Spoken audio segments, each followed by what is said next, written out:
Hello, everybody. Hello, everybody.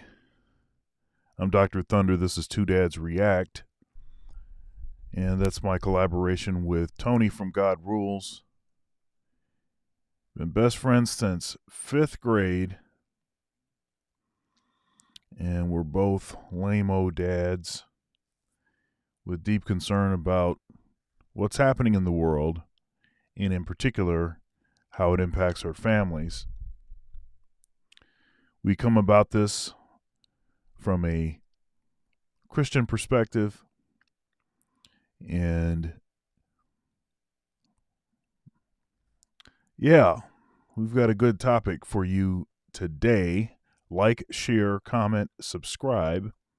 Become a channel member where you'll get access to all archived videos. Support independent media. Super chats enabled. Super thanks for the Replay Gang, Cash App, Venmo, PayPal. Dr. Thunder Music, all one word. Spell out the word doctor. And if you'd like to buy me a sandwich, then hit the Cash App Sandwich Gang in the building, Sandwich Gang in the building.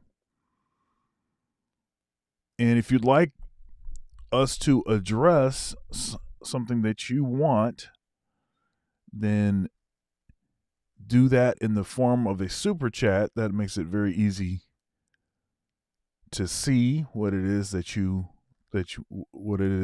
like to ask, particularly if it is off topic.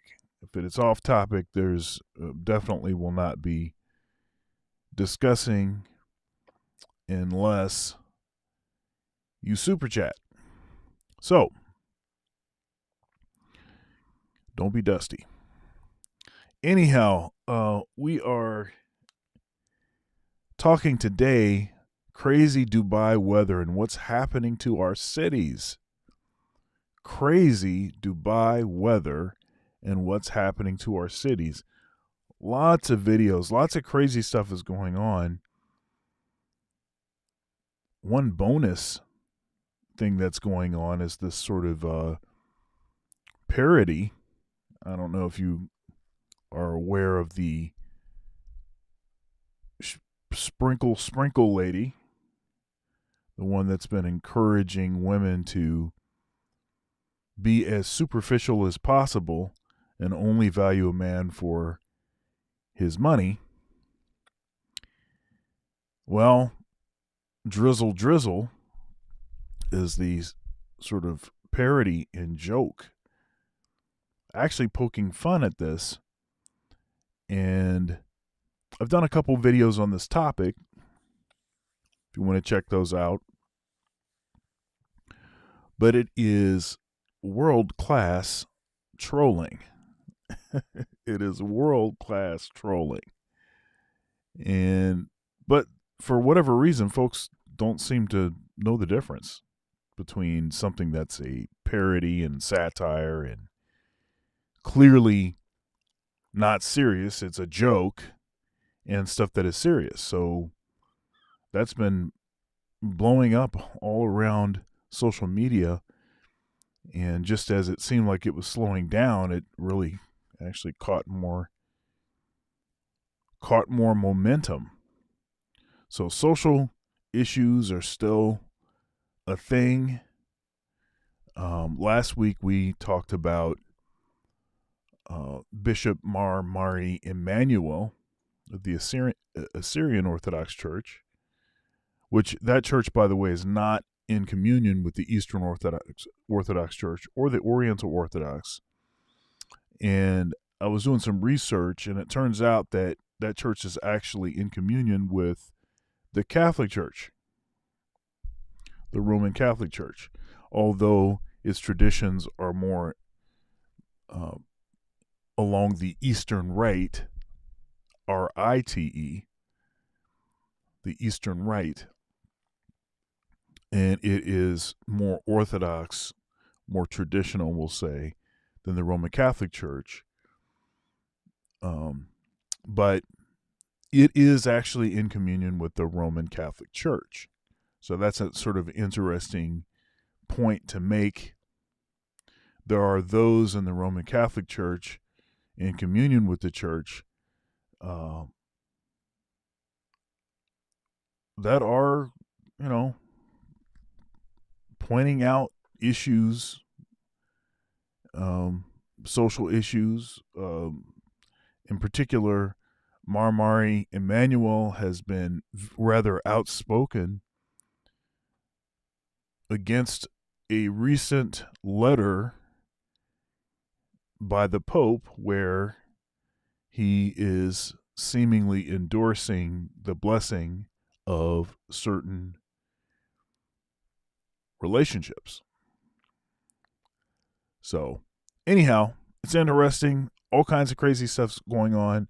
We will center our discussion today around this crazy weather in Dubai, all this flooding, and what is happening in Houston, LA, and New York City. That will center our discussion, but we'll have some other things to discuss also. Without further ado, case, not case closed. That's a different show. Two Dads React. Let's go.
Warning: some viewers may find the following video disturbing.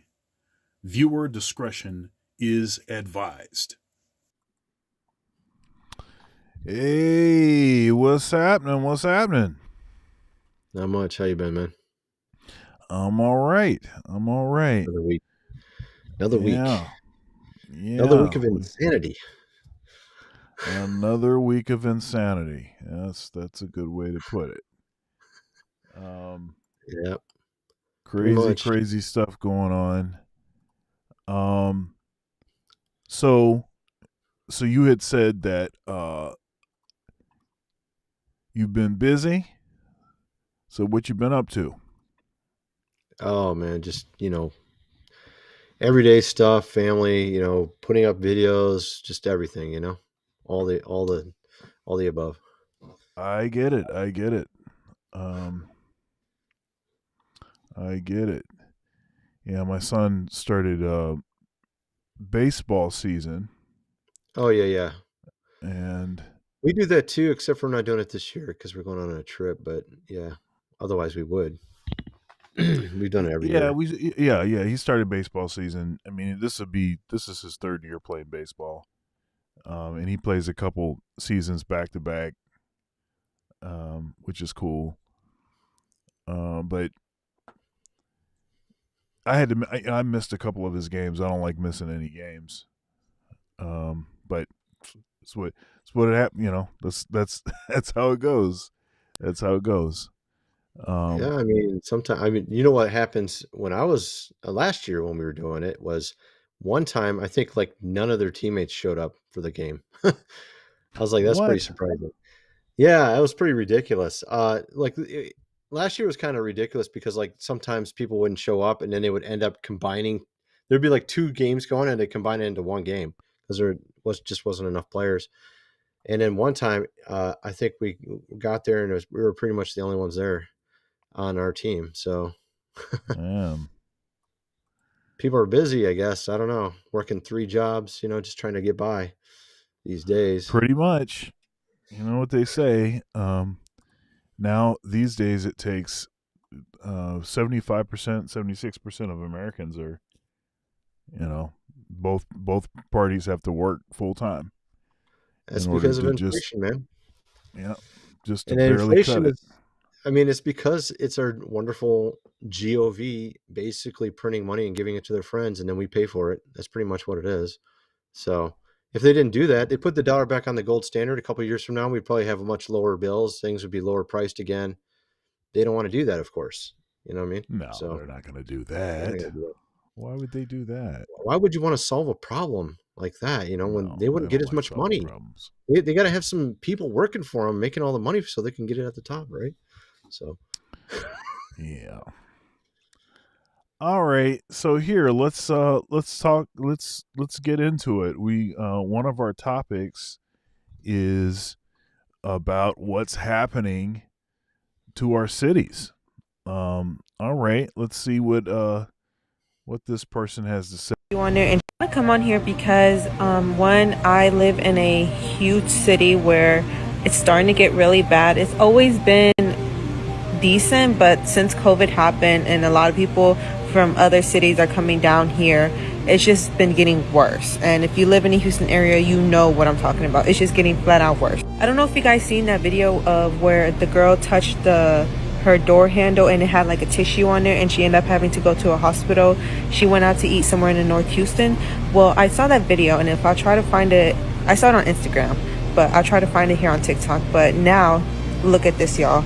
They are putting roses with fentanyl in it, basically powder fentanyl, and basically they're putting it on doors.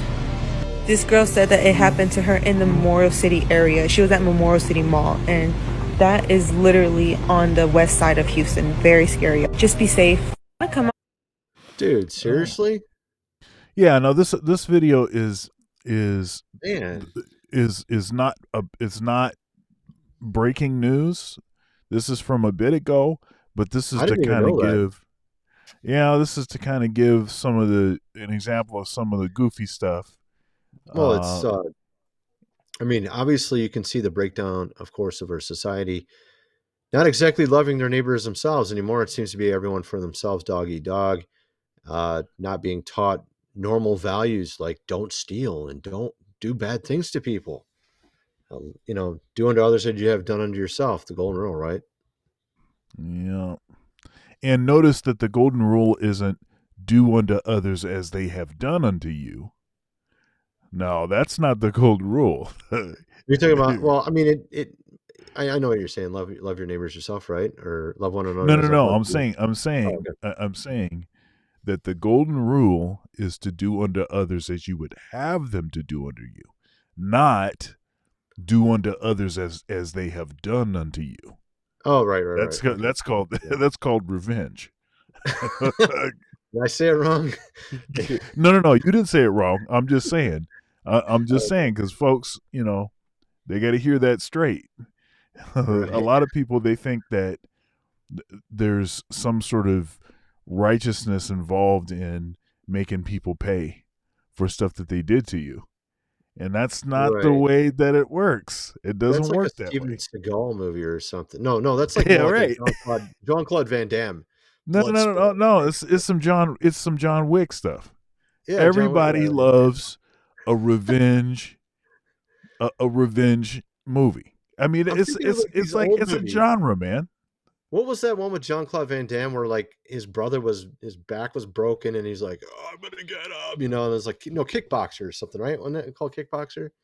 I can't remember what it was. Man, these folks don't know what you're talking about, man. It's too long ago. It is. We're old. Come on. What was that, like 90s? It was like 90s. Yeah. All right, we got 56 people watching. We got only about 13 people that have liked the video. It's very important that you like the video. That's the most important thing that you can do to help our show is to like that video. So please like the video, share the video, and consider supporting the show too. Lots of ways to support, but primarily Super Chat, Cash App, Venmo, PayPal, Dr. Thunder Music, all one word, spell out the word doctor. And but sharing and liking are free, so please do that. All right, so let's see what is happening in New York, and this is recent. This is like, hot off the press. Let's see what this is. At 9:40 p.m. on Monday night, 28-year-old Queens resident Torrey Thompson left his car running and double parked to do a quick errand just blocks away from his apartment, when suddenly he witnessed the theft of his own car. What transpired is hard to watch. Surveillance video obtained by CBS 2 shows Thompson jumping on the roof of his own 2006 Lexus as it heads north on Liberty Avenue. The thieves speed off, eventually trying to swerve to get Thompson off of the car's roof. And as the next set of surveillance shows, the driver loses control, crashing into a fire hydrant and violently throwing Thompson's body into the sidewalk. The three teenagers in the car then took off on foot, two of them eventually caught. Witnesses in the area of the crash say they heard a loud bang before the suspects made a run for it. One of them went that way and two of them went this way. But when I came out of the house, I saw the gentleman laying on the floor with all the blood and stuff. Thompson was found by police who performed CPR on the scene before he was taken to Jamaica Hospital, where he remains in a medically induced coma with severe head trauma and in critical condition. Thompson's family and friends declined to speak to us. They are gathered together inside of his Queens home, where they are asking for privacy at this time. The two 15-year-old suspects have been charged in juvenile court with grand larceny, auto, criminal possession of stolen property, as well as unauthorized use of a motor vehicle, while police still look for that third suspect. No names are being released at this time due to their age. In the Richmond Hill section of Queens, Doug Williams, CBS 2 News. Now, how much do you want to bet that at least two of the three of those young boys have no relationship with their father? Yeah, sounds like a good guess for sure. Yeah, I mean, yeah, because what do? They usually go to seek out some sort of father figure, and some of these people on the street would end up being their father figure in some cases, right? Yeah, well, Denzel Washington said, if the father's not in the home, the boy will go to the street to find the father. Right, that makes sense. And the folks on the street, they're not telling you the right stuff. They're telling you how to do this kind of foolishness. All right, here we're back to Houston. That was New York. Our first video was on Houston. Second one was on New York. Here's Houston. again. This is Houston again. The 3 most dangerous neighborhoods in Houston. Number 3, Sharpstown. Here, the air buzzes with a tense electricity. Once a dream suburb, now Sharpstown's streets echo with the whispers of danger. Its bustling markets and vibrant cultures mask an undercurrent of unease, where one must always be vigilant. Number 2, McGregor. Step into a world where affluence and poverty clash. McGregor, with its historic homes and sprawling parks, also harbors a hidden face. Nightfall brings a transformation, as the shadows grow longer and the risk of wandering these streets intensifies. Before revealing the number 1, remember to subscribe and like the video. Number 1, Sunnyside. Venture into the heart of Houston's peril. Sunnyside. Here, the struggle for survival is real. The neighborhood, though rich in community spirit, battles against the tides of violence and crime. Sunnyside stands as a testament to the resilience of its inhabitants, who face each day with courage in a place where danger lurks around every corner. Don't forget to subscribe, like, and comment. Okay, so we know that's a dramatized and everything, but it's still kind of giving us a sort of an idea of what's going on in generally speaking. Now, it sounds like Detroit. You remember nighttime changes quite a bit in certain areas. We were talking about. I remember when we were hanging out with Paul about. They're always joking about don't go here at night. So yeah, it's interesting because Detroit takes a lot of licks for being dangerous and stuff, but actually Detroit has gotten quite a bit better. I've heard it's gotten better. I mean, my brother left in 2008. He was right on the edge in Pontiac, and he had a guy standing at the end of his driveway just waiting for him to go inside so he could rob and break into his car again for like the 3rd time to get something out of it. My brother's like, I don't want to stay here anymore. That was 2008 when we had the crash back then, and I heard it got better. I don't know. Hopefully it did. I mean, it was pretty messed up. That city's not. Okay, let me apologize. This woman's going to use some profanity in the beginning of this video, but then it gets into it. And listen closely as to what they're talking about. I think this is about New York. They're talking about New York right here. But listen closely to what they're talking about. I need to know why the fuck is nobody talking about this right now? What's happening now, and let me know. Is it time to get out of New York? Take a look. The New York Appellate Division has ruled in favor of Governor Kathy Hochul in a landmark case for government overreach. Rule 213, isolated quarantine and procedures will give the state of New York the ability to come into your home and take you away to quarantine you without any notice and for any virus or infection they deem necessary. You won't have any option to fight it. No court date, nothing. The rule has no age limit and they can keep you for as long as they'd like. The rule also allows them to treat you as they see fit, including using methods that are still in testing. This is one of the biggest abuses of power that this country has ever seen. This is only the beginning. How long? That's like just there's a lot of stuff with New York right now, man. That's amazing. I didn't know about that one. I think I did hear about that. I think I heard about it, but I didn't go into detail about it. So basically, it was like some law where they can basically take you at any time if there's like some sort of. Pretty much. I mean, it looks like it's like a. Some of this stuff is like if there's again, then they can go on your house to take you or whatever if they think you're sick. Pretty much. Here, let me play this one here, and then you share some stuff with us. The most dangerous neighborhoods in Los Angeles. Number 8, Watts, a rather poor neighborhood with a large African American population. Authorities consider the area unsafe. Number 7, Crenshaw Ghetto, known for its danger due to the presence of gangs and violence. Number 6, Park Mesa Heights, a neighborhood where insecurity is present at every street corner, facing serious misconduct issues. Number 5, West Adams, a neighborhood often under high tension. The state is concerned about the situation in this very poor area. Number 4, Lincoln Heights, a neighborhood that has become dangerous with the arrival of immigrants. The area is infamous, and walking around is not advisable. Number 3, South Park, a neighborhood where residents are constantly surrounded by danger. Number 2, the city's Chinatown. Chinatown has become dangerous with the arrival of gangs. Number 1, South Central, the most sensitive area in Los Angeles. The Crips have taken control. All right. So, so much for paying taxes. Well, Yeah, I saw some YouTubers leaving New York City, and they were talking Yeah. about one guy with 6 million subscribers. He's leaving. He said he's paying 50% of his money to taxes, and he said it had a lot to do with people just randomly punching people in the face. He felt like it wasn't safe for families anymore. And you just mentioned about that law, but also they have a lot of other really strange things going on in New York City right now. For example, they have tons of these what I call not so legals. Yeah, we're talking immigrants, of course, where they basically are going around. And selling right on the street.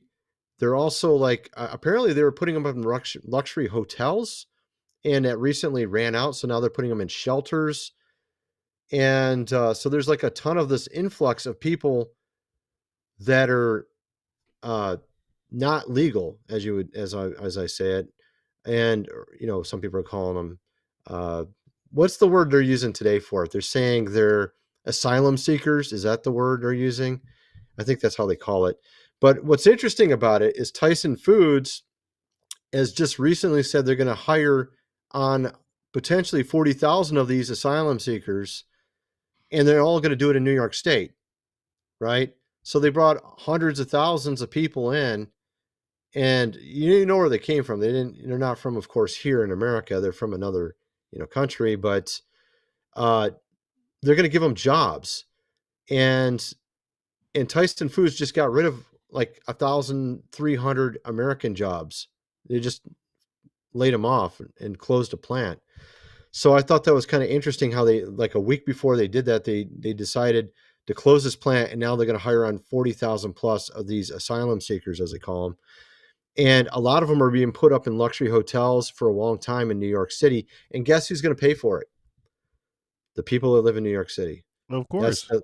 that's the latest thing. They said they're going to basically charge it to their taxes. So just to give you an idea of some of the crazy stuff you got to pay for in New York City, they have a law called Local Law 97 where basically you pay, where your landlord pays a fine for you breathing. Okay, literally that's what it is. They call it CO2 emissions, but the only thing making CO2 emissions is you as a tenant breathing in the apartment. So he is paying a fine, and then he adds it to your rent. So your rent actually includes your breathing costs. So you got a breathing cost. You got you got this law where they can take you out anytime you want. If there's like some sickness, they can just take you in wherever and do whatever they want to you. Right. That's You right. got like all these people coming into the city that you're going to be paying for. You're paying for them to be in luxury hotels. You're paying for them to be there, and then they're going to take your jobs. See how that works? Isn't that great? So all of the stuff they're doing right now in New York City. This right here is actually a picture of LA. This is Main Street. This is John Williams. He's got a business channel here on YouTube. He's showing how there's like graffiti all over everything. A lot of the stores have all left. Even these skyscrapers have graffiti on them. Like, how are they doing this? They like go up there and put graffiti. This is literally graffiti on every level of this. This is in LA. How do they do that? Yeah. There's graffiti all over here. There's graffiti all over here. Uh, so, uh, of course, LA, they also have some really strange laws like this. They're trying, and what this all comes back to is the C40. There's this thing that they got a bunch of cities to agree to fight climate change. And again, that's what the Local Law 97 is you paying for breathing. That's to fight climate change. And of course, they have, what was it? Cleanup Accelerator or Clean City Accelerator is what they called it for LA, which of course LA is not clean whatsoever. So it's kind of ironic that they pledged to have a clean city. And so all this stuff just doesn't make any sense. It's all backwards. Another thing they did over, I don't think it was LA, but it's another city in California. It's a big city. They put salt crystals up into the atmosphere to actually stop the sunlight coming in. So there's less sunlight. Remember I talked before about dimming the sun. So they're already doing it. They're already dimming the sun in some cities. So you get less sunlight, which of course I know for African Americans, I think you're supposed to get a lot of sunlight, right? Because of your skin, because of the pigment, or how's that Well, work? yeah, so we don't absorb as much vitamin D from the sun. Right. So you have to So take supplements instead if you don't get that's enough. right. Vitamin D. And actually I'm on vitamin D. because my doctor put me on it for that reason. Yeah. Yeah. So, I mean, why are they trying to dim the sun? Does that sound like it's going to save the planet? Why are they trying to charge you for breathing? This doesn't even make any sense. Uh, so, this is some of the stuff they're doing in the cities, but we're going to talk about also what's going on in Dubai, which is rather curious. They had, here you can see this little cat here trying to hang on for life on this car. It got flooded recently, about 6 days ago in Dubai. They had enough rainfall in one day equivalent to a year's worth of rainfall. And some are saying, what happened here? This doesn't make any sense. Why would they have flooding in a desert? And so some wonder if it's because they were doing something artificial. Others, of course, Reuters says it was all natural. There's no cloud, seeding or any of this stuff going on. It's just completely natural. They said none of that was occurring, but some wonder why was there this flooding? Why was it so ridiculous there? You can even see like cars are underneath the water. People are jet skiing around. Here's a guy jet skiing around, as you can see. In a parking lot. I was like in a parking lot, right? You can see here, these buildings are like not supposed to be in the middle of the water, obviously, these skyscrapers, but so you can see some of that. But so some are wondering if this was artificial, if this was natural. It seems to me kind of unlikely that it was all natural. Why would you get like so much rain that you would have a flood in an area that never gets rain? So apparently they weren't getting rain at all in the area. It was like a drought. So and of course they're saying it was climate change that caused it, because climate change does everything, folks. It's the boogeyman. It causes everything to happen, right? So, all right, let's see here. Let's go back over here. Wait a minute. Not that one. This one. All right, so we're back to New York again. Here we go. Help for America before help for illegals. This is insane. Have you seen the cost of rent? Paying mortgages is insane now because we can't even afford groceries. America first, illegals after everyone else has been helped. Do better, Biden. I have a funny feeling he's not going to listen to that message for some reason. No, he's not going to. He's not going to listen to that. He hasn't listened to it for 4 years. Why is he going to listen to it now? Yeah. So here we go. I've got some Dubai footage here. Bro, imagine being this rich that you got a car boat. A car boat. What? Those are like, imagine you're driving across Dubai. It's like a Lamborghini, in your typical average truck, right? And you look to your right and you just see a freaking $300 million vehicle on a car boat. Bro, that is crazy. Talk about luxury. That is luxury, my friend. And I didn't even know the those Bugatti, existed. the Rolls Royce. Man, this is crazy. Literally only in Dubai would you see this. Like, bro, where are you even taking these supercars? Like, what is so urgent that you're like, I gotta get on the car boat? How do you even maneuver a car boat? That's my question. Like, how do you navigate? Okay, is there some kind of maneuvering mechanism, like a wheel, or like how do you direct the boat? Because you can't just I don't know. How does it work? Somebody explain it to me. I was wondering the same exact question. I was hoping he would answer the question. He didn't answer the question himself. No, he didn't answer the question. Does it have like an engine, a motor on the back, maybe, to guide it, or that looks weird? I don't know. I've never seen that before. Yeah, it is pretty strange. It was pretty strange. It almost. But those guys strange. are really rich, and they are kind of ridiculous like that, so it kind of makes sense. Okay, let's see here. We got some more Dubai footage here. Flights scheduled to arrive at Dubai airport are being temporarily diverted due to major flooding. More than 120 millimetres of rain has fallen in the city-state in the past 24 hours. That amount of rain is the typical yearly average for Dubai. Homes and roads have been flooded with partially submerged cars abandoned in the streets. Hey, everybody. We've got 72 people watching, but we've only got 34 likes. So please like the video. That's the most important thing that you can do. That's the best way to help the show is to hit that like button. Please hit the like button. Likes are free. Thank you very much. Let's see here. All right, so here's some more news about Houston and safety in Houston. Let's see what they're talking about. The Houston Police Union warns the city, saying the city is not safe.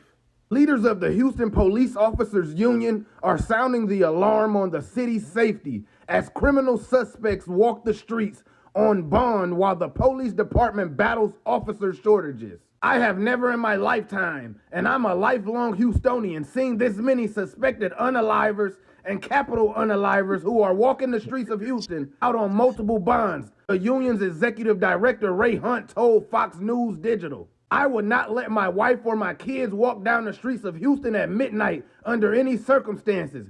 He continued, it's not safe in major cities in 2024, and it's not safe here. Hunt said suspects in Harris County, where Houston is located, may not go to court for 5 to 6 years. However, criminals in Montgomery County, just north of Houston, are held accountable. Crooks in this area know the boundary lines of Harris County and Montgomery County. They don't want to commit crimes in Montgomery County because they know they're going to be held responsible. Moral of the story, the Houston police ain't telling us shit we ain't already know. We know Houston ain't safe. We know that they commit crimes in Harris County and not Montgomery County, because you will be a motherfucking fool to commit crimes in Montgomery County. But shit, Houston Police Department, it's y'all fault that the criminals is walking free. Y'all let everybody out on bond. That's on y'all. Fuck you talking about. I'm out. Sorry for the language, but it was it's comedy though. It was. He sounds kind of like Mr. T to me. He sounds a little bit like I pity the fool. It's like that's a little bit older language though. That's that old days, 80s. Yeah. And, he kind of had a voice like he had like the same voice though, a little bit like Mr. T, a little bit. But what I was going to say is we actually see this in a ton of cities. There's Toronto had the same message from their cops as well. Their police department saying you should just put your keys near the door and leave the door unlocked. So if they want to take your car, they can just open the door and get the keys. Right. So good stuff. No. All right. Let's see here. What do we got here? Some more Dubai foot. Yep. I like watching those videos where they got this huge dip of water, and then they like try to go as fast as they can through it, and then like half of them get through and the other half get stuck. So at any rate, so what else we got? Okay, so I guess I didn't have a lot of stuff open. You had some other stuff too, right? I wanted to mention this though. It did seem kind of like the plagues of Egypt. I've noticed this a lot with the last 8 years or so, particularly with Saudi Arabia and Dubai, and now starting to also notice it with America, is that they have like some of the plagues that you see in Egypt in a row. So like you'll have flooding, then you'll have hail, and then you'll have locusts. That's actually some of the 10 plagues. There's like 3 of them, I think, 2 or 3. And then we've also had some of this happen as well, turning water to blood, where we've seen water turn red in various places and stuff. But the thing is down here, you have the thunderstorm or hail and fire, and then you get the locusts. And they've had that like numerous times in Saudi Arabia and Dubai. And what's really weird is we recently had, I kind of feel like the same thing here in America, where last year we had these massive weather fronts, 3 in a row that covered like half of America. And then this year, we also had this massive weather front that covered a lot of America. And then we have the cicadas come out. Right. Cicadas are not locusts, but I mean, in a sense, they're kind of in the same realm. Actually, I'd have to look at the Greek words or Hebrew words to know if they're talking about exactly locusts or not. Probably are, but who knows? But I just think it's kind of weird because the next one after this is 3 days, of darkness, which of course a lot of people say is coming next. That's a lot of these people predicting what's going to happen in the future, near future. They're saying this is going to be next. So I don't know. That's kind of curious as well. But we've had all this weird weather in Dubai and Saudi Arabia like this, where they'll have this massive flooding and they'll have massive hail and then they'll have locusts. And it's happened like, I think 3 times over the last 8 years in Saudi Arabia. And I'm kind of curious if they will also have locusts after this flooding. I don't know. We'll see what happens. But I just thought that was a little bit of an interesting correlation with scripture. What do you think, man? Yeah, definitely. But you had some weird stuff you wanted to talk about also, right? You said something about. Well, we've got a little. Well, maybe I should talk about this. Maybe I should talk about this. Go ahead. Here. Let's see if I can show it on the screen a little bit better, so you can read it. Oh, maybe it won't show better. It's showing basically the cost of things and how much has changed since 2017 till now. Some things have went literally double in price, and we're talking things like homeowners insurance, new and used cars, auto insurance, maintenance for your car, and repair of your house and stuff like that. Since 2017, some of these have literally doubled. Some of them only went up. I mean, the lowest is, I think, 125% up. So you can see that just from 2017 alone, we've had literally double the price on a lot of items. And actually, if you take into consideration the percentage, the APRs on loans, it's actually more than double, because this is just straight up cash. So like if you take into consideration the APRs on your house, getting a mortgage rate and all that, it's probably double, triple what it was in 2017. So I went into Taco Bell first time in like a while. I don't go there very often. And I noticed that they used to have these boxes that were like $5 or $6. Now they're 10. I'm like, what? So I noticed like the prices of everything are way higher, because I never go to Taco Bell. I think the last time I went there and bought one of those boxes was like 2 years ago. And I think it was only $5 box or whatever they used to call it. Yeah, it was like part of the marketing. Now it's $10. I can't believe it was only. I mean, it feels like it was. No, actually, no. I'm sorry. It's more than $10. It's like $12 or something. No, where you're at, maybe where I'm at, it's 10. I think it used to be 5 like 2-3 years ago. Yeah, because I don't think it was that long ago. Now that's what I'm saying. I mean, that was look. It was called a $5 box. I mean, like that was the marketing behind right. it. And then all of a sudden, they just got off of that and they just started calling it a box, and then now it's like $12. So much for the $5. They just skipped the $10. Like, I can't even call it that. It's called the box. It's the expensive box. Yeah, I was like, whatever, man. It's like you don't want to go out to eat anymore. That's for sure. Not the way the prices are. So here, let me play a little bit of this.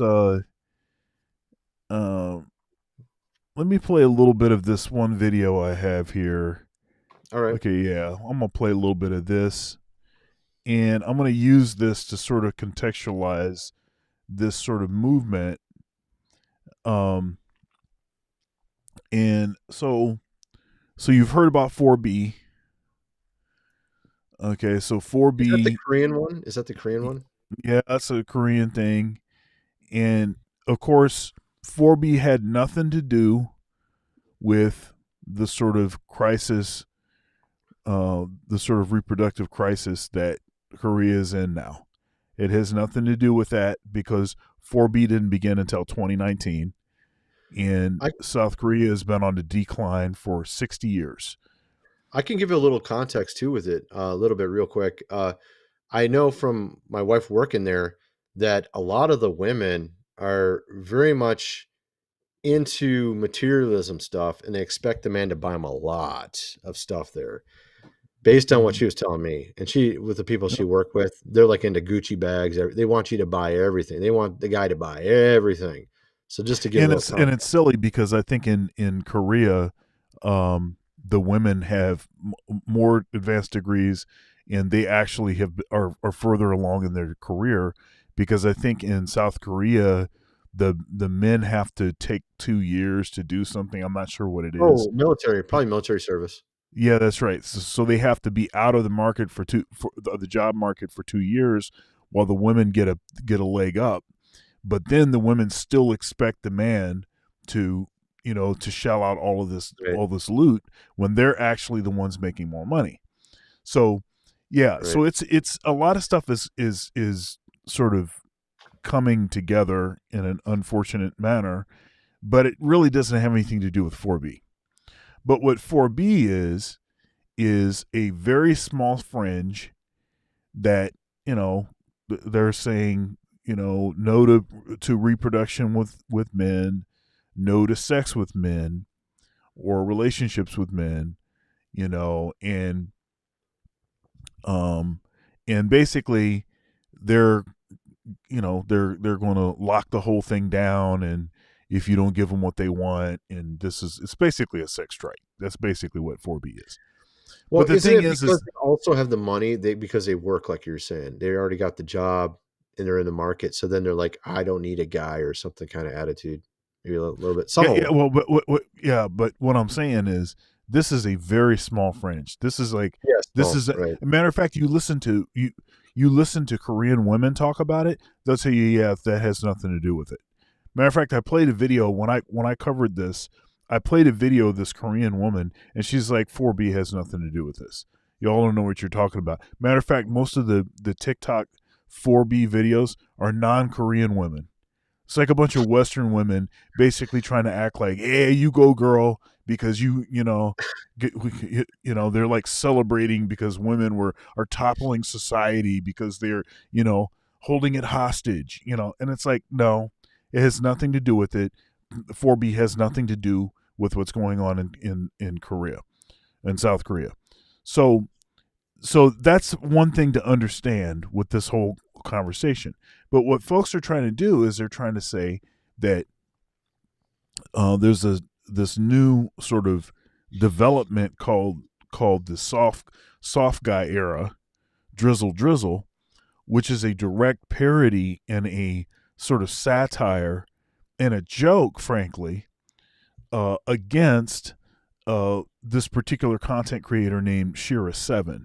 And Shira7, she's famous for Sprinkle, where she basically teaches women to be super materialistic, to basically only value a man for their ability to give you money.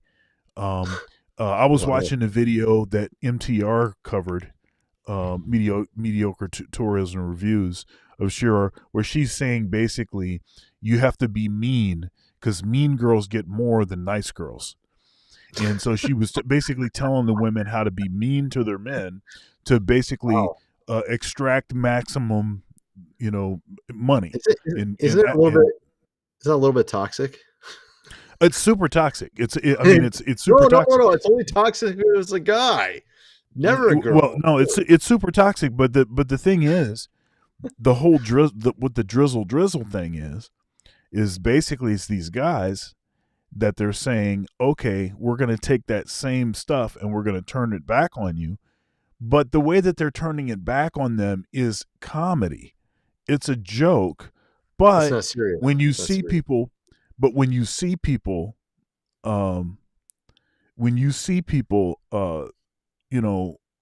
respond, these women respond to drizzle, it's like they don't recognize that this is a joke and they're taking it seriously.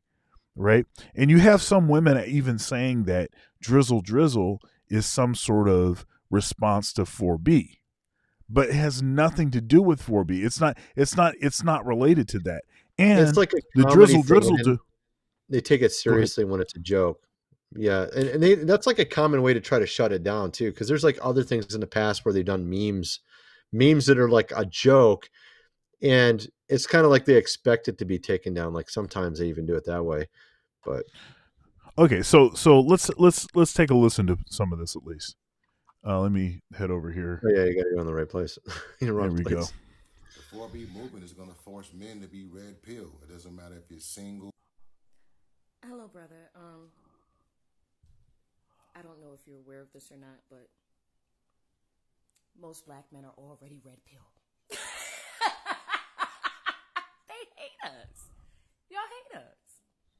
Hey, can we get that together? Can we admit the fact that most black men hate black women?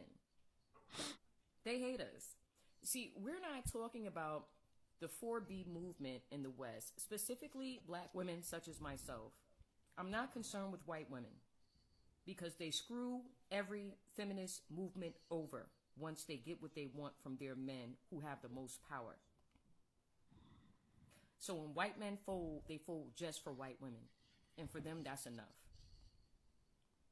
white women need their own 4B movement, away from black women and women of color. We don't want you. So, but wait, this is like a Korean movement. Why are they like saying it's their movement? Look, I'm telling you, it's Oh my totally goodness, this is so funny, dude. it's totally idiotic. Steal your own movement. I stole this one fair and square. Dude, pretty much. Let's keep going. Now, as far as you guys being red pill and you're going to force all men to be red pill, first off, all men are not the same. Now, the collective of you are. But there are some good men out there who are going to have to suffer because of the collective's decision to disrespect women. They're going to have to suffer. Okay, wow. so you're getting you've gotten, and I don't need to play any more of this. I don't even want to look at this woman anymore. That sounds kind of depressing. You gotta suffer. You suffer. Yeah. So here's the issue. The issue is there's a lot of propaganda that has been rather effective as it's been weaponized, in particular against the black community. There's been a lot of weaponizing and sort of pitting black men and black women against each other. A lot of political games that have been played. And so basically what the drizzle thing was what a is drizzle pushback. drizzle? I still don't get it. What is this drizzle drizzle? It sounds like some like theory or something. No, all drizzle is a direct, basically parody of sprinkle. Okay. And sprinkle is an expression from Shira 7, who is the one that basically convinces, folks to basically just try to get as much money from the dudes as you can. This kind of thing. This is the kind of advice that she gives to women. And she is always saying sprinkle. It's like, it's just something that she says. Okay. Now, so what I'm saying is drizzle, which was obviously is a parody against sprinkle. That it started as a sort of a black specific thing, but it's grown into, you'll see white guys, you'll see Asian guys, Hispanic guys, you'll see all kind of guys making these soft guy era drizzle videos, and totally as a parody, totally as a joke, but they don't seem to know. They don't seem to be able to figure it out. I see what you're saying, man. And if you step back, we talked about this before, but if you step back, this whole thing is actually ultimately put forward. This whole system is put forward by men way at the top who are looking at it as like, this is a good way to divide and, conquer everybody. It's just get them all fighting over dumb stuff. So they'll pull it back. So, because like I heard someone say this before, the only way that feminism can exist is if there's men that allow it to exist. And 100%. Yeah. So this is actually men at the top who are using this as a battering ram against men that are lower, so that those men are not competition for them.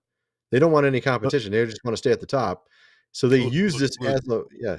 Go ahead. Yeah. Look, Andrew Wilson, who makes this argument very well.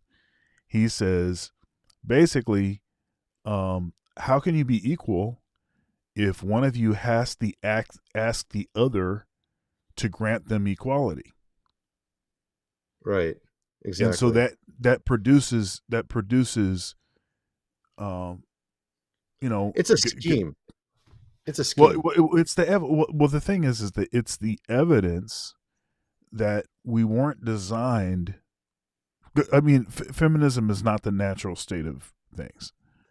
It's not an expression of the natural order. And no one is seeing the forest from the trees. What we're saying is there's people at the top scheming these systems and putting them in place. Just like with inflation. Inflation is a scheme to steal your money, People don't understand this. They think, oh, I need higher wages. Give me a minimum wage at $20. It ain't going to solve anything. It's because you have guys at the top stealing your money by printing it and giving it to their friends, and then you pay for it in inflation.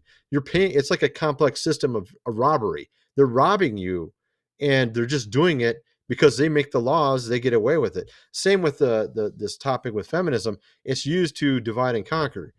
Like you're saying, it's just someone gave them the right to do it, and it was probably some men at the top. Pretty much, they're using them to do this stuff. Well, we know that we know that the feminist movement was astroturfed by the Ford Foundation and the Rockefellers. Yeah, so those are the men at the top that are using this as they think it's funny. They watch it, and they're the ones that created the system. They don't believe any of this stuff. They're just using it as a tool to get things done that they want done, which is extract more wealth and keep them all weak. That's basically all it is. Yeah, it's definitely a power play. It's definitely a way to keep things in a way for them to be able to extract maximum resources from those from those folks. And like not only that, but it's also to maintain. Yeah. It's more than anything is to maintain, because they already have more money than God. It's just a way for them to maintain their superiority. Basically. Yeah, because like when you see a country conquer another country, who do they get rid of? The men. They keep the women. They don't have a problem with the women. They just keep the women. They get rid of the men because the men are the competition, right? And they don't want any children either, because they might grow up and it might be like, Alexander the Great and take over or something later, right? Or someone that Jean-Claude Van Damme coming back and revenging his brother's death. The same kind of idea, right? So, or John Wick. That's another example, but. And of course, they want you to live through it in the movies as well. They don't want you to live it in reality. So then you escape into the movie, so you get kind of that dopamine from that, and then you don't live it in reality. That way, you stay docile and whatever, I guess. Yeah, I mean. Thank you, Dwayne Rhodes, for the $2 super chat, saying, look up Ben Gurion Canal. A reason for war and land.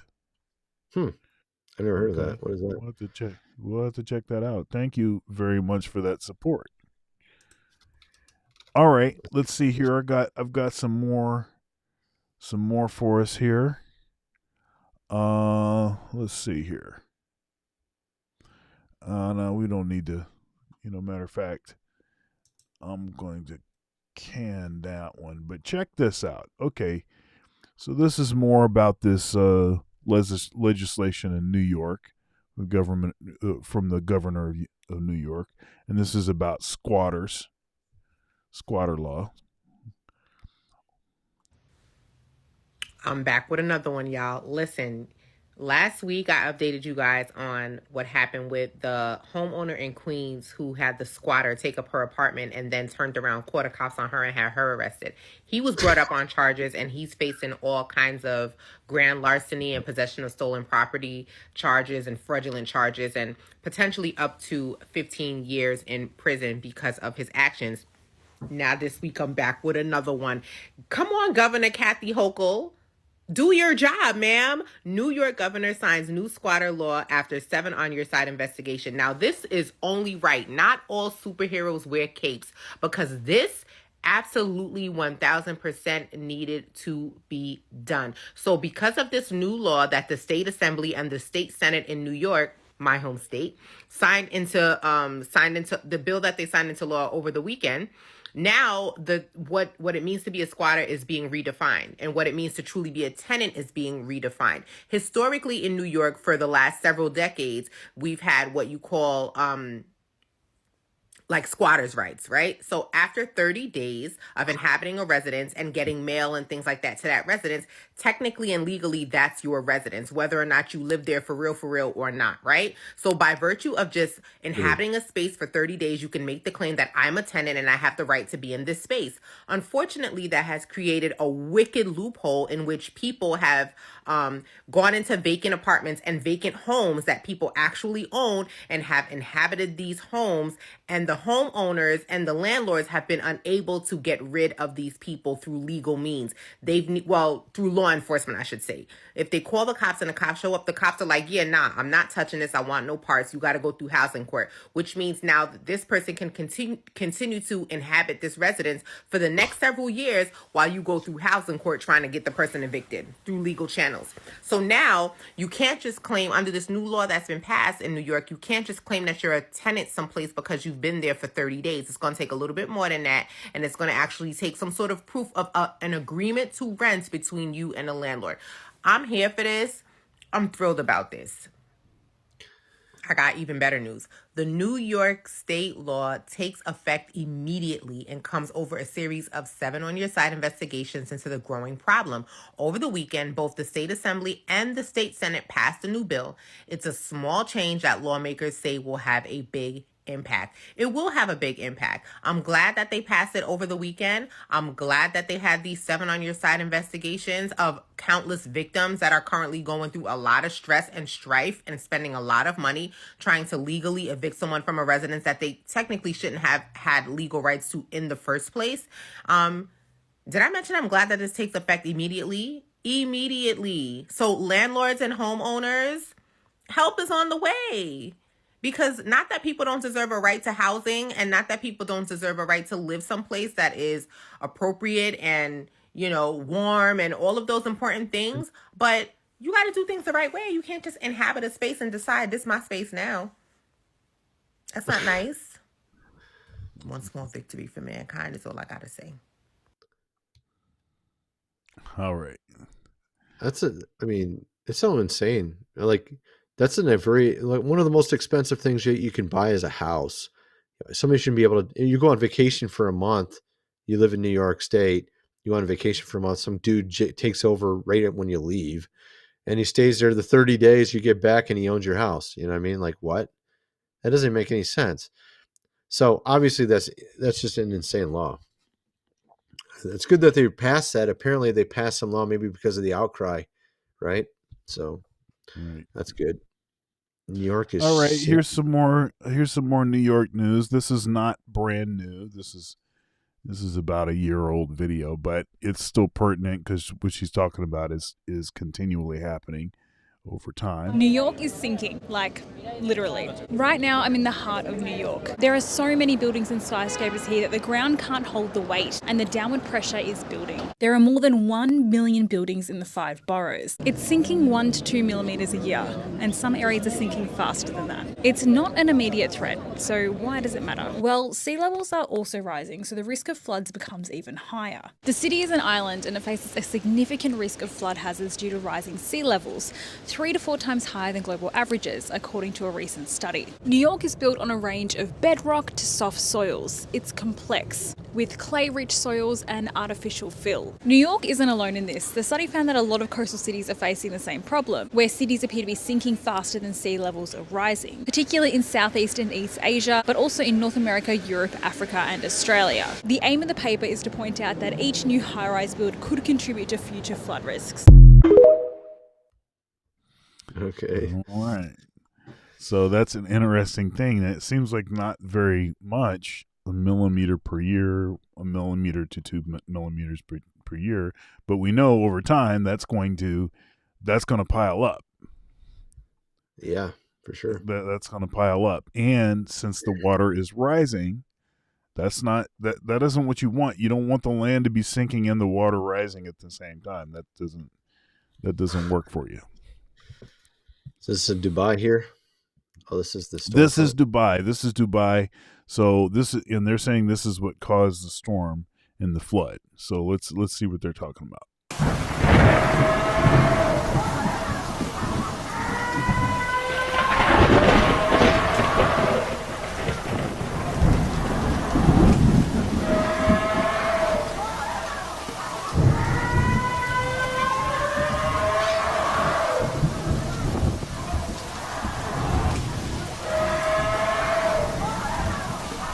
What the heck, dude?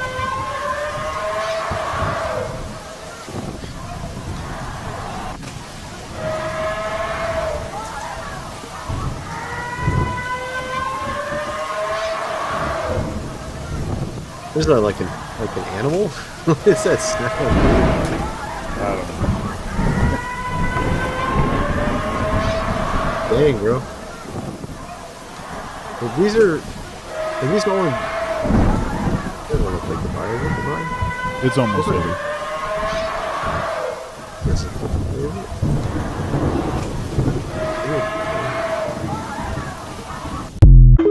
Is that, you think that's Dubai at the end there?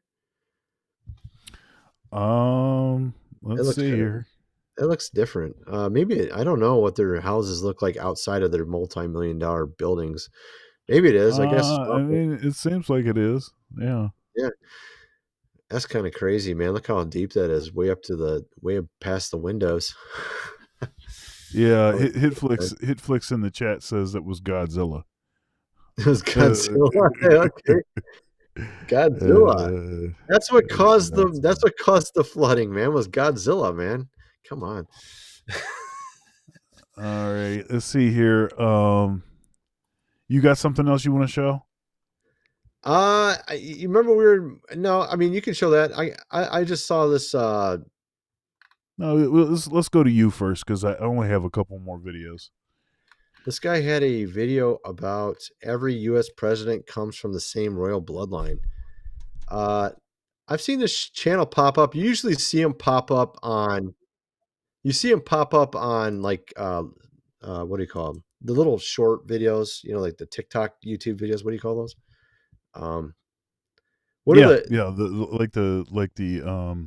reels and the reels. Shorts. They have like tons of views on the reels and stuff. These guys get millions of views on those. I'm just wondering if he shows a picture of anything. No, he doesn't. Maybe I just send you the link. It's only 5 minutes. Maybe you can find the right spot. I could send you the link and then maybe what do we got? Guest chat. But they're talking about every president comes from the same royal bloodline. We were talking about King. What was it? King John, the one who made the Magna Carta. Mm-hmm. So, isn't it a little bit of a weird coincidence that the guy who gave, and again, this comes back to the exact same pattern, the same scheme that we've been talking about with all these other things. The scheme over the money where they took it off the gold standard and then they started printing money and it caused inflation. It was a scheme to get them richer and us to work to make the money. They have also the scheme with the women fighting with the men. That's, divide and conquer, racism, feminism, all that divide and conquer type of stuff. Then you got this one, King John, who made the Magna Carta, who gave us rights. Then, of course, every president of America is related to him. That's kind of weird. Okay, is this another scheme? No, that every single president in U.S. history is related to one king. What? What are you talking about? No. How? Yes. You're being serious? Dead serious. So, this is where it gets crazy. This man, his name is Harold Brooks Baker. He was a lawyer and a Harvard graduate. He did all this study on U.S. presidents and royal lineage. Like his obsession was like the royals, like the monarchy and stuff. He had this theory that the presidents weren't voted in by the people, but they were actually selected by whatever it is. They're selected based on royal bloodline. Oh no! And it was called the royal candidate or the most royal candidate theory. Okay. And then it was about. Let me take a sip. It was about so aggressive. 13 or so years ago, this 12-year-old girl, for her 7th grade project, went into each, with the help of her grandparents, went down the lineage of each president, and they all connected to one man. Weird. Except for one at the time. Okay. Who? Roosevelt. No, it was Martin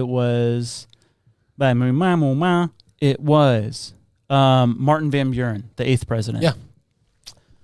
But they connected to one man. All their lineage traced back to King John, and he was of the house of. I'm going to totally butcher this. The house of Plantagenet. Nailed it. Oh, how do you say that? The P word. Jeanette. The House of I don't know. The House of Plantagenet. Plantagenet. The House of Plantagenet. Yeah, that's it. Man, I looked at it, I'm like, okay, don't remember how to say this. Plantagenet. Plantation. All right, you tell me, just real quick, tell me how to say this. I can't. If you spell it out loud, I can't get it. I got it. Plantagenet. Plantagenet. Yes, Plantagenet. Plantagenet. Plantagenet. Wait, first try. Plantagenet. Yeah. Well, my phone starts floating. Okay, let me redo this. Say it 3 times in front of a mirror. Plantagenet. Oh! Okay. You've had your finger like that for so long. I know, because this is very interesting. They can trace each of their lineage back to King John from the House of Plantagenet. Yes. Okay. Nice. And there's a folklore around the House of Plantagenet that they were actually descendants from a demon. Oh, what? That's horrible. Yeah, it was old folklore. And King John is actually the villain king in Robin Hood. Oh. And he was just a terrible king, terrible dude. Like, pretty much everyone hated him. Yeah. And when he died, basically England was like, yeah. Like he's dead. And his wife left 4 of her children after he died because it was just like not a good situation. I'm getting out, yeah. So you can trace every single president back to him. And then they recently discovered with Martin Van Buren, the one that was like not involved, in it. yeah. You can trace his lineage back to King John's mother. Oh! So it's literally all in the family lines. Yeah. Golly, how is that possible? That's really Yeah. specific. It's almost like, are all of us connected? Well, they did say a stat was that they think that 150 million Americans can trace their lineage back to some sort of monarchy. Oh. Well, what are the odds that they all lead back to that one guy? family? Yeah. Yeah. That's strange. So is this like, so what's your source on this? Who'd you learn this from? A 7th grader. Literally outside there's a 7th grader. No, but she had the proof of like the lineage of like father, mother, That is crazy. and then King John. Yeah. So is it just coincidence or is it? Is she still living? Who? The 7th grader? grader? Yeah. I would assume. I saw the video. Or she got. Who knows?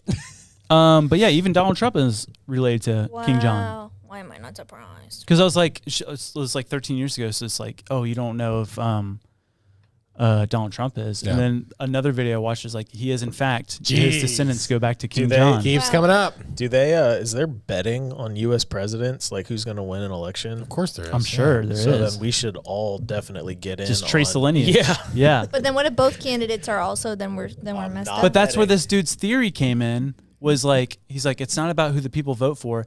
It's who within the candidates that are running for president, who has the more direct bloodline to King John. Are we gonna test this out next? Dude. All right, so interesting. And he's the one who made the Magna Carta. I actually saw the video of the girl, 7th grader, presenting her. She had like this big poster that she wrote all of it on and was showing it on TV. I saw that a long time ago.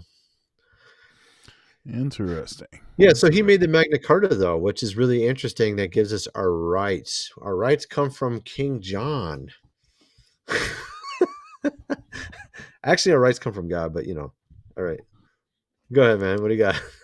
Leaving California. Right. All right, so I'm pretty sure I'm going to leave California, and here's why.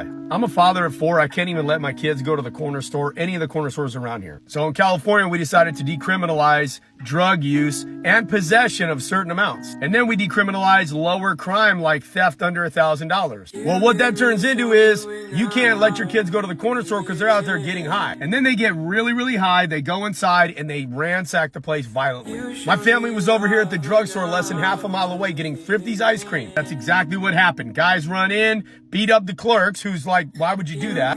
Steal a bunch of stuff and leave, and nobody does anything. There's a really nice park right there. I can't let my kids go there. Overrun by homeless encampments. They're just out there getting drunk, getting high all day. I'm telling you because a lot of you just see this stuff on TV. But we're out here in Los Angeles living it, man. And I'm from California. I love California. But I'm getting ready to leave this state. because I just feel like my rights aren't being considered. I'm a normal working class guy. I do not feel safe. I don't feel protected, me or my family. And why did we decide to decriminalize all this stuff? I want somebody to answer that question because I have no freaking clue. In the comments, please. So these mom and pop spots are hiring their own security. Gas station over here on 7th Street, I see this little security guard beating a homeless woman because they're tired of her trying to steal stuff there. Got her in the headlock, just punching her. Homeless lady rips off all of her clothes. Finally, the cops come. Mind you, I got my family seeing this whole thing. And I ain't getting political. I don't care what you are, man. Blue, red, black, green. It don't matter. We need someone tough on crime now. Yeah. But they want crime, man. They want it. It's just messed up, man. This world's really backwards, you know. We're living in this crazy movie at this point. What is this? Okay, so speaking of a movie, and we'll see if this is. Let's watch it and let's see if we think this is real or not, or if this is just basically a movie set. Let's see. But this is in Los Angeles. Here we go.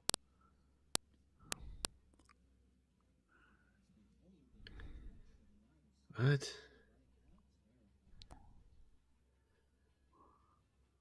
That can't be real. What the heck is this? Oh god, that's gotta be a movie set or something. What is this?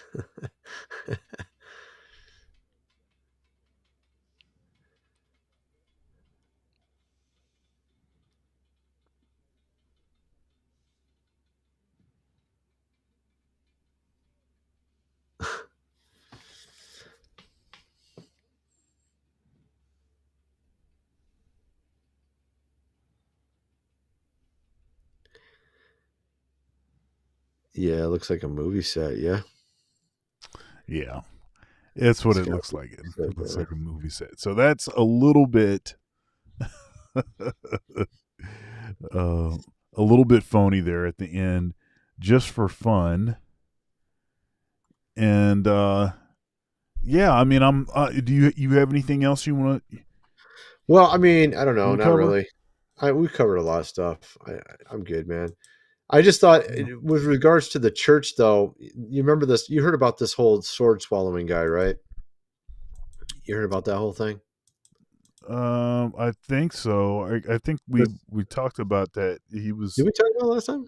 Swallowing swords in church or something. Yeah. Did we talk about that last time? I think we mentioned it, but go ahead and say it. Yeah. Well, okay. So there's this Pastor Lindell. You can show it on my screen here. This guy. This is pretty ridiculous. It just shows you the state of the church. This guy is like a mega church pastor. His name's Pastor Lindell. And he recently put on a Christian men's conference, and he had a couple opening acts. I think we talked about it before, where they had like monster trucks. They had this sword swallower guy. And what was really interesting is since then,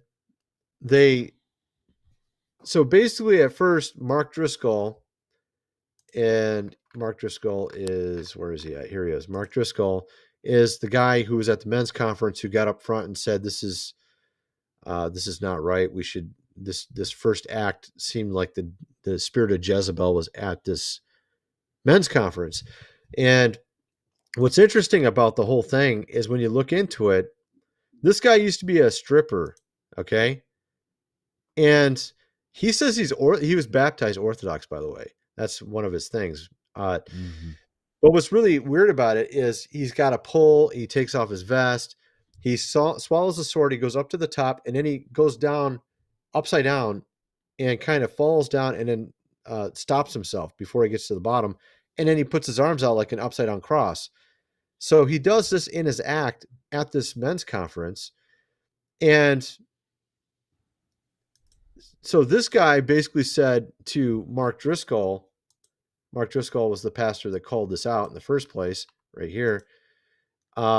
He said, "You're supposed to come to me in private if you want to correct me, right? You shouldn't do this out in the public."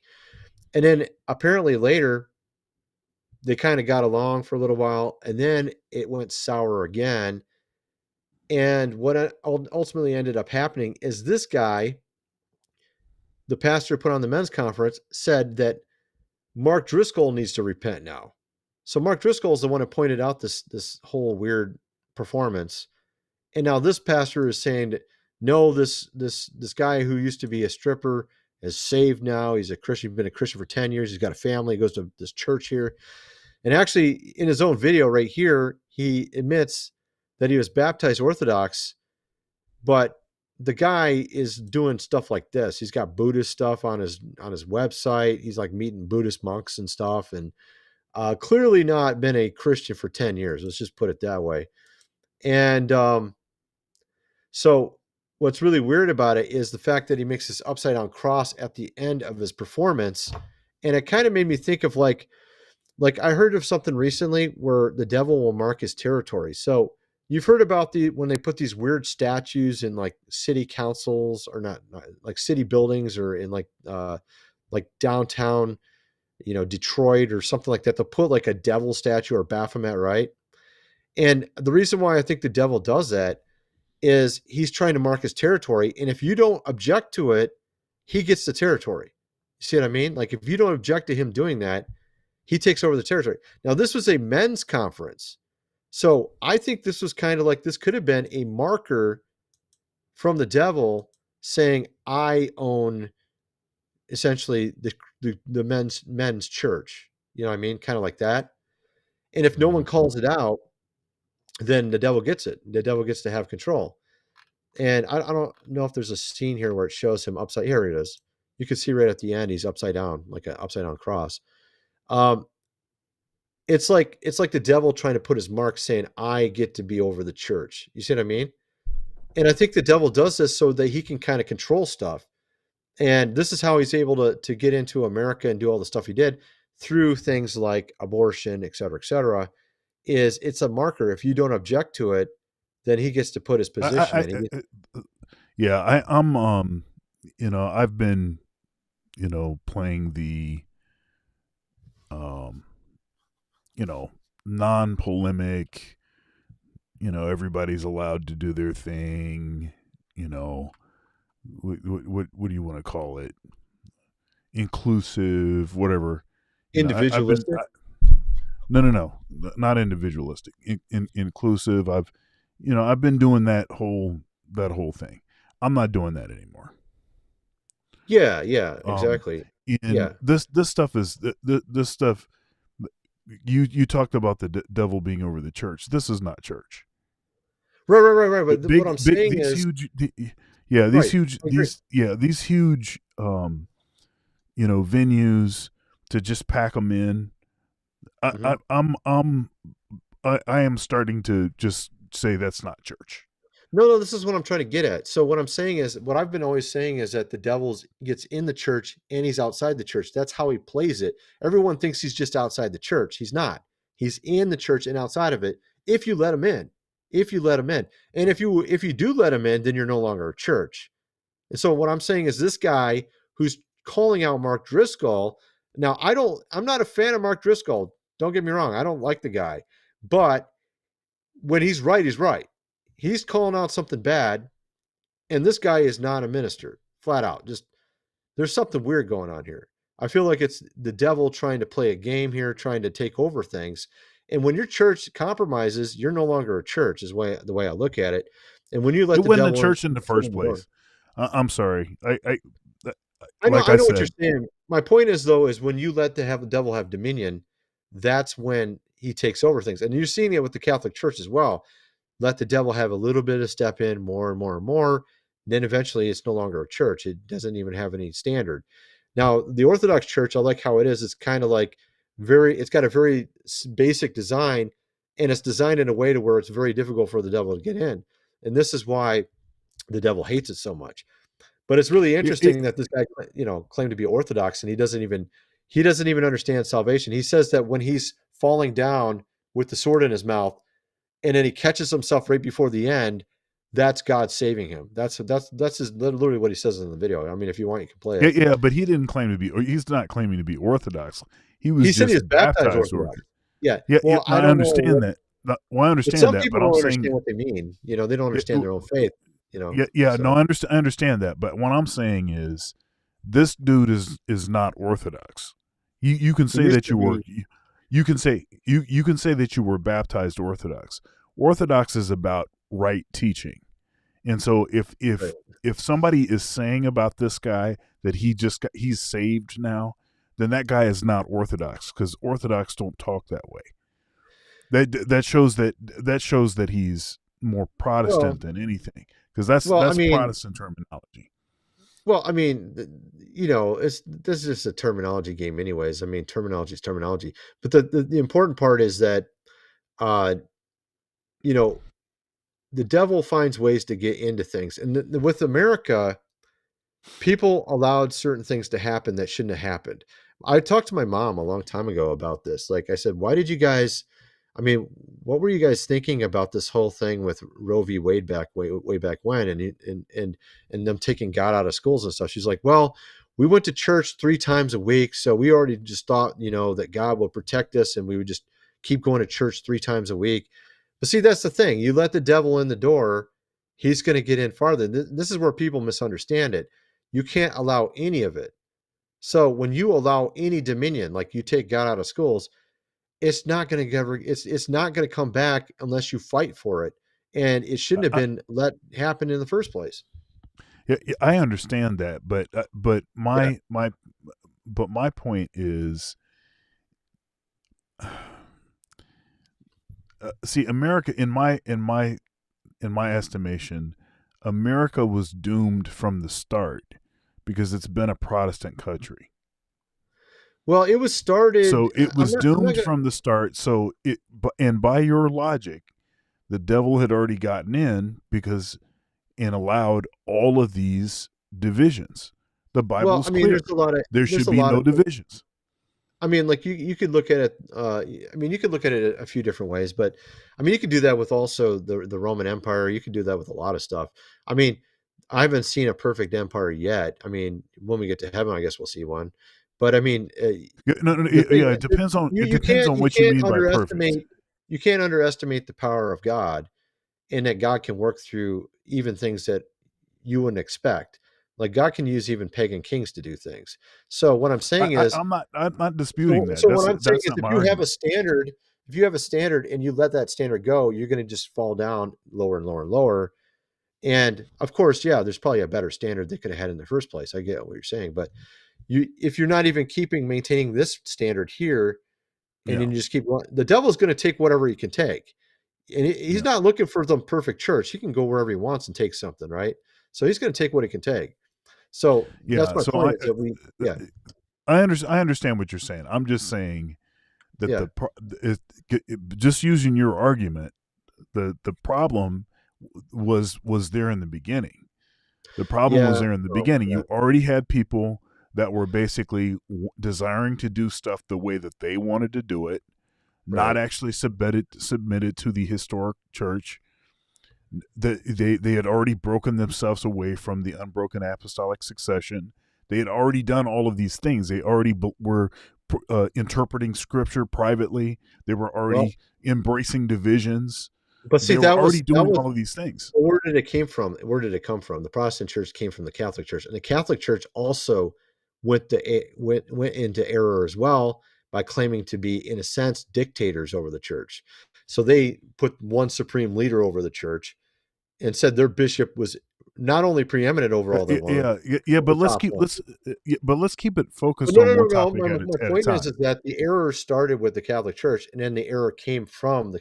So one error begets Okay, another error, is what I'm saying. yeah. So this is what I would argue. I would argue that the error that the Catholic Church made, the Protestant Church is way worse. It's Well, no, way no, no, worse. not. It's not Well, even. It's not even close. It's you way could say that. worse. No, you could say that you could say that in some respects, but I mean, at the same time, I really wouldn't say that because the Catholic Church is doing very, very, very, very bad. It's the same thing. I mean, honestly, it may have had a stronger foundation, and it may have took longer to get bad, but it's just as bad now as the Protestant Church. I'm honestly, it's really bad, dude. Well, And it I go to, just I depends. go to, It depends yeah. on. So when we The say Pope is something is the really issue. The bad, Pope is the issue. It's like our president. It's the same thing. He's there. He's controlling things. The Pope is just, and I have Catholic friends that call him Jorge the heretic. They don't even when I say he's the Pope, they get mad. I'm talking about Catholics, so traditional Catholics, guys that are very, very look. I understand you can have bad leaders. I understand Oh, that. yeah. Okay. But here's the issue.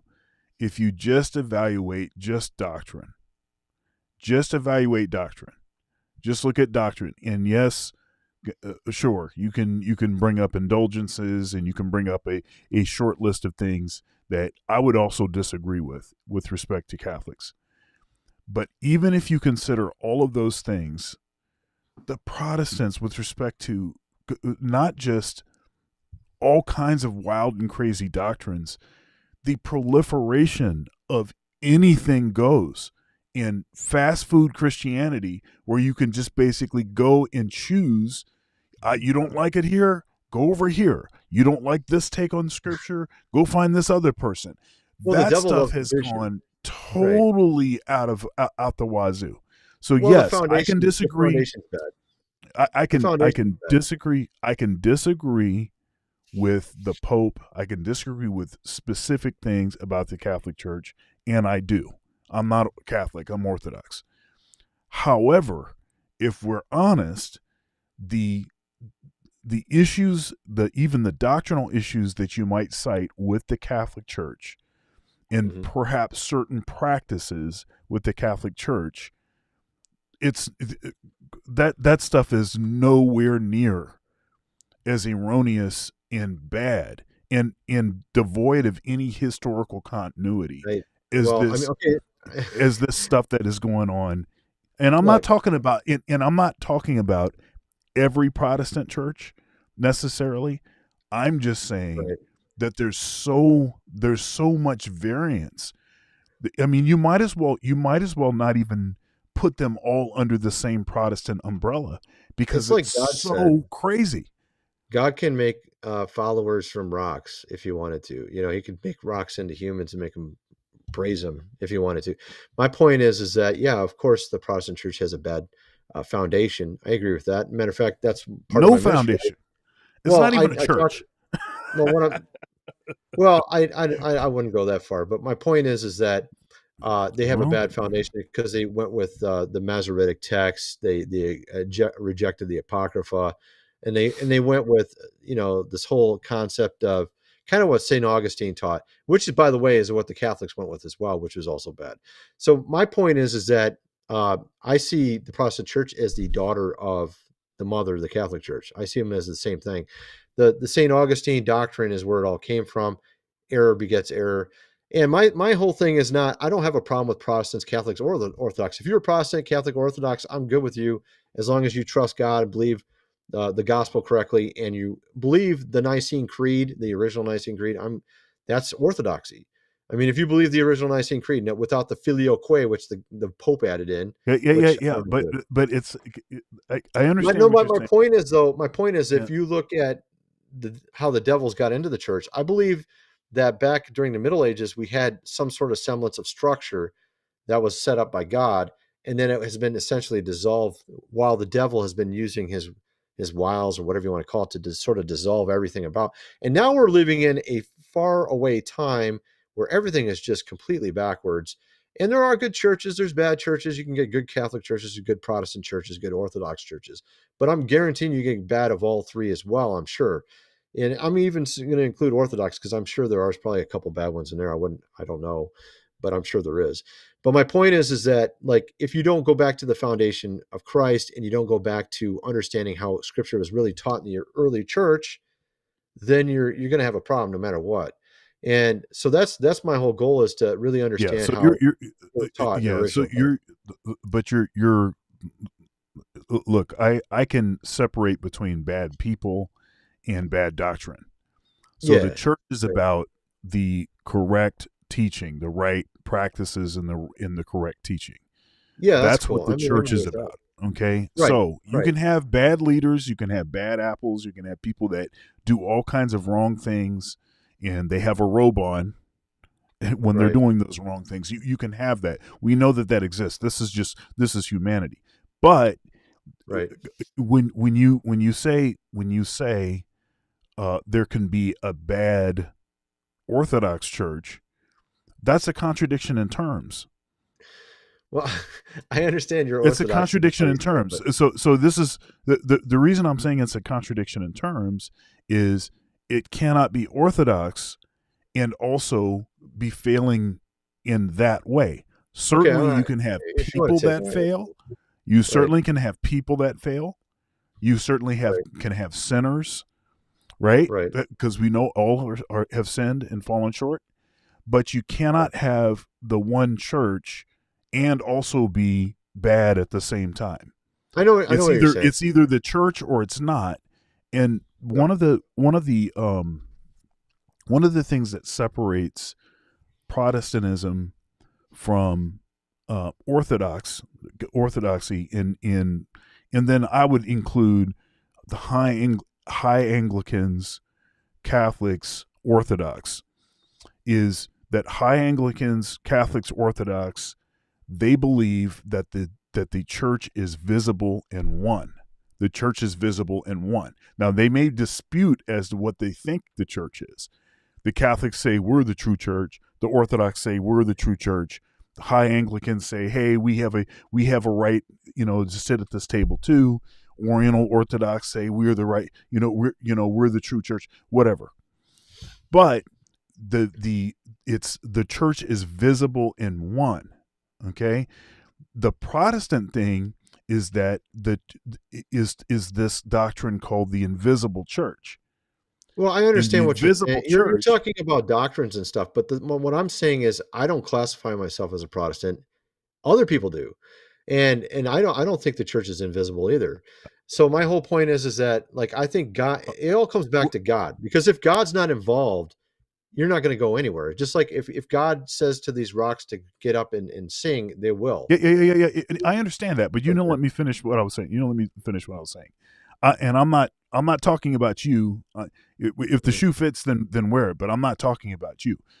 I'm saying that the Protestant view is that the church is invisible, and what that means is that the real Christians are the ones that truly believe and are going to be selected from all of these various bodies. Right? Because it's invisible. It's not a physical thing. It's not a function of history. It's not that. It's basically there's aspects of what it is that you believe, and it's if you are a true believer or not. That's the Protestant doctrine. That's nowhere to be found in the early church. That's not what they believed. In the early church, they believed that it was visible in one. And the evidence that something was the church was this unbroken continuity. My whole point is that, like, you're talking about an argument. You're talking about arguments that, like, used to be arguments. Now we're talking about pastors punting Bibles across the church and doing upside down crosses at Christian men's conferences. I mean, we're way past that, man. Like, there's no even argument. There's no Protestants that are even doing arguments because it's so far gone at this point. It's just like our country. It's so far gone. It's a joke. So just bringing people back to the Bible and understanding what the Bible's really saying, and understanding even what the Bible is, because people don't even know the Apocryphal part of it, and understanding what the early church taught, which I think is very important as well.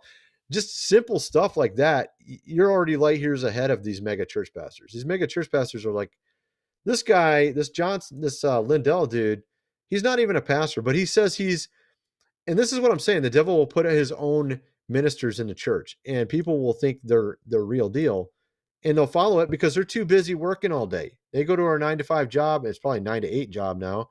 They don't have time to even think, hardly, much less study the Bible. So they listen to this guy and trust him, right? While the guy's flat out lying about this act, lying about the guy. He's not even a believer. And you know what I mean? Like, the guy was baptized Orthodox. Okay, that doesn't mean anything if you're not Orthodox now. The point is, the guy was a GAY stripper. Okay, like a couple years ago. Like, seriously. Yeah. So my point is that we're like way past. We're talking about like arguments they used to do in the 90s or something, right? Like, back when they actually had a strong Protestant church that actually cared and was sort of conservative or whatever. And it's like that with the Catholic Church too now. I feel like it's a wounded church because their Pope is such a joke. The Catholic Church is wounded. They won't admit it, but they're wounded. and they don't accept their pope, and they won't admit they won't accept their pope, but I can guarantee they don't accept them, especially if they're a traditional Catholic. Some of them will admit it, some won't. And hey, Dwayne with the $2 super chat says, "Great discussion, y'all. Thank you very much for that support." Yeah, and I'm not coming for you or for anyone really. I'm just saying the word church means something. It historically meant something, and the way that it is used, and the way that it is used by Protestants, 100% is not what they meant in the early church. Well, you can and see I think the the end most result. important You can thing. see the end I think, result now. Look at the end result. I You think, got pastors kicking Bibles. Yeah, and I think the most important question, the reason I believe the Bible is because the church gave us the Bible. I believe the church, and then therefore I believe the Bible. Right. Because that's the order. I think they purposely did this to separate us from our history, because I think the Middle Ages was set up by God. I think it's the millennial kingdom. That was Christ setting up 1,000-year reign. That's why they call it the Dark Ages now, is because the devil wants you to think it was dumb and ignorant times.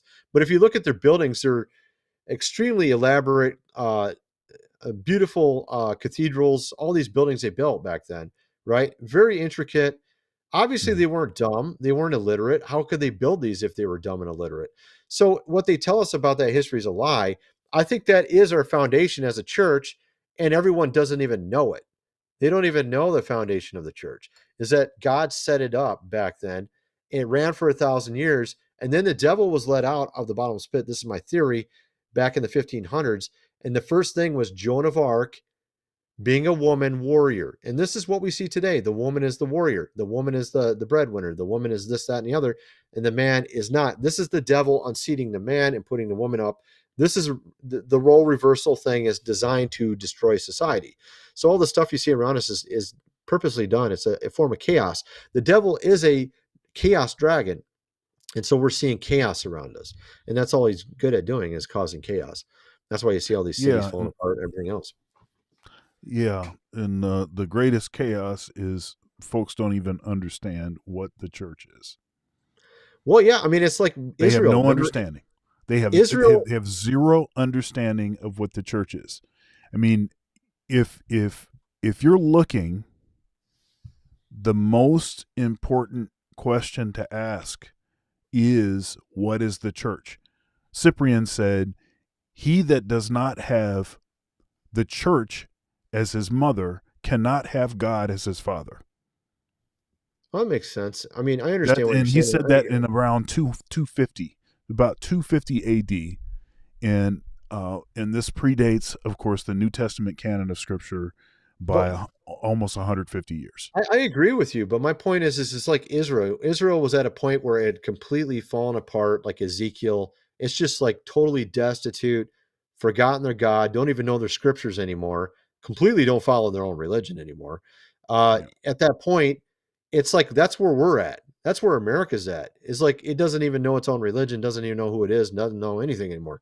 Doesn't even know if it's a man or a woman, right? So yeah, I agree with you. We need to know who we are. We need to understand what the church is. I agree with all that, but it's the same. I think we're in a place like Israel was when they were completely torn apart and they were at their lowest point. That's where we're at. That's where America's at right now. I think is its lowest point. So actually, yeah, and and I don't mean to sound pessimistic about America. I think that America has made great contributions to the quality of life for most human beings on Earth, because of the form of government that America had, which was an experiment. Very similar to Orthodox, because you have the balance of powers too in the Orthodox, right? Same idea. It's not the exact same, but it's a balance of powers. It's the same idea. You got a balance of powers. Same concept. Well, yeah. So the in particular with the form of government, you have a system that can actually take people's natural tendency for greed and actually use that as a way to actually help people. Right, which directed is the right way. which is because people are going to be heathens and people are going to do wrong. So if you can find a way to take something that is a basic human flaw and spin that into gold, Well, that's that's going to not in be every case. Not in every case. A lot of people make money for their family, or they have good intentions too. I mean, but yeah, you're right. It's whether you have good or bad intentions, it guides it into a good place in some respects. Yeah, I mean, you think about all the inventions and everything else. Somebody's Yeah. getting filthy rich, but also other Right. people are getting modern conveniences that make Yeah. their lives easier. So, But see, that's how it was. That was sort of the free market idea, but we're seeing less of that of recent. We're seeing more like we're seeing companies getting greedy, thinking they're gonna don't need their employees and stuff. And like you're seeing sort of this well, like even that's being lost. Even the free market concept's being lost somewhat. I just think that it was only going to last temporarily. You only really can take something that is sort of depraved and create something that seems to be positive for a short period of time. And I would say that we lasted way beyond. And if you look at other countries, I mean, we lasted way beyond what usually happens as far as countries. I mean, and we are in the sort of end of this civilization, as it were. We are at the end because it has to end, because that's what always happens. I don't think America is any different. Well, hopefully it doesn't end really, really badly, but yeah. Yeah, I mean, Roman Empire ended. All kinds of all kinds of societies that and if you look at some of the places in Europe where multiple times they ended and started and a new regime came in and then toppled the last people. This kind of thing happened over and over. Different forms of government experimented with and all like that. So this is part of it. I know people want to, like we're the chosen by God and all this kind of stuff. A lot of people have that kind of view about America. And certainly America has done some positive things, but yeah. Yeah, it's not. I mean, I'm actually, I'm praying for a miracle. Hopefully some of this corruption's just rooted up, and we see some good stuff happen. I think something good's going to come at the end of this year. It might sound crazy. I think we got a lot of hell to go through for the rest of the year, though. I think it's going to get insane. I think we'll have plenty to talk about till the end of the year. Yeah. So. All right. Well, this has been a good show, and folks, please like the video on the way out. Comment, share, subscribe, all that good stuff.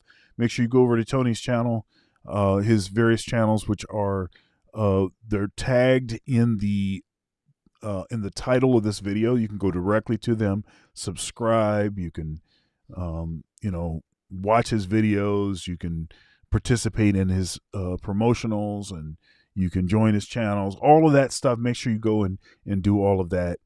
And thank you very much for being here. We'll be back next Tuesday with another riveting episode of Two Dads React. See you later. Right. See you guys.